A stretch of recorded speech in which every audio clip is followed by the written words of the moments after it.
সন্ধ্যায় উপস্থিত বাংলাদেশের স্বনামধন্য শিল্পীবৃন্দ, অত্র এলাকার সম্মানিত ওলামায়ে কেরাম, যুবক বন্ধুরা,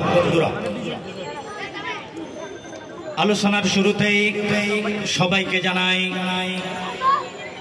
আমাদের বিজয়ের মাস, বিজয়ের শুভেচ্ছা। আমরা বাংলাদেশের মানুষ, এক সাগর রক্তের বিনিময় আমরা যে বিজয় অর্জন করেছিলাম 1971 সালের এই ডিসেম্বর মাসে, ঠিক কিনা? আজ আমরা স্বাধীনতার 54 বছর বিজয় উদযাপন করব।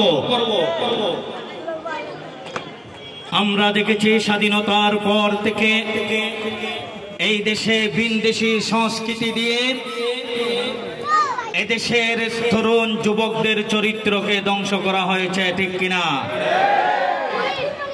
আর এই অপসংস্কৃতির প্রতিরোধে কোরআন সুন্নাহ অনুযায়ী,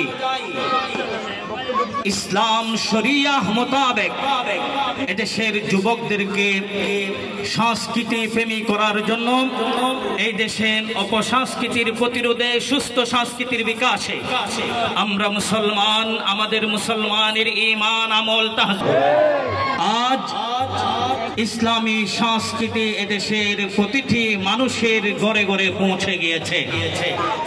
আমরা এই সংস্কৃতির সাথে পরিচিত হয়েছিলাম বাংলাদেশের এক কিংবদন্তি ইসলামী সঙ্গীত শিল্পী মরহুম মাওলানা আইনুদ্দিন আল আজাদ রহমতুল্লাহি আলাইহির মাধ্যমে। আজকে এই সংস্কৃতি বাংলাদেশের প্রতিটি রন্ধ্রে রন্ধ্রে পৌঁছে গিয়েছে।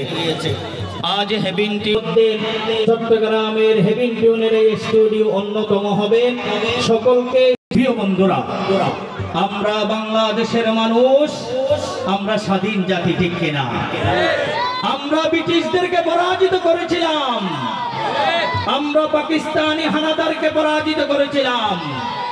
আমরা 53 বছর পরে জুলাই গণ অভ্যুত্থানের মাধ্যমে ফ্যাসিস্টকে বিদায় করেছি, ঠিক কিনা?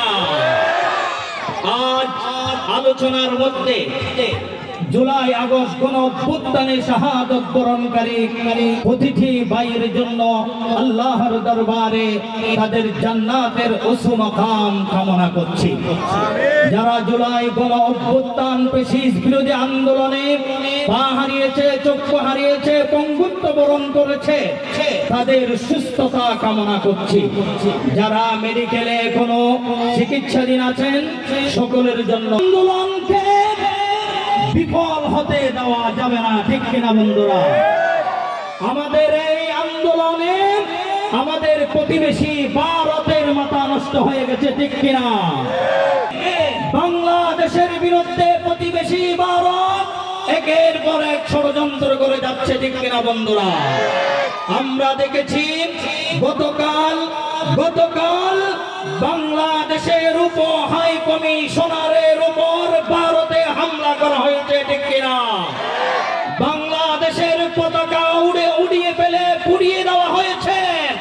আমাদের বর্তমান অন্তর্বর্তীকালীন সরকারের প্রধান উপদেষ্টার পুষ্পস্তবক জ্বালিয়ে দিয়েছেন।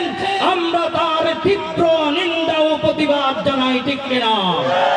বা আমাদের বাংলাদেশের অভ্যন্তরীণ বিষয় নিয়ে ভারতের নাক গলানোর কোনো অধিকার নাই।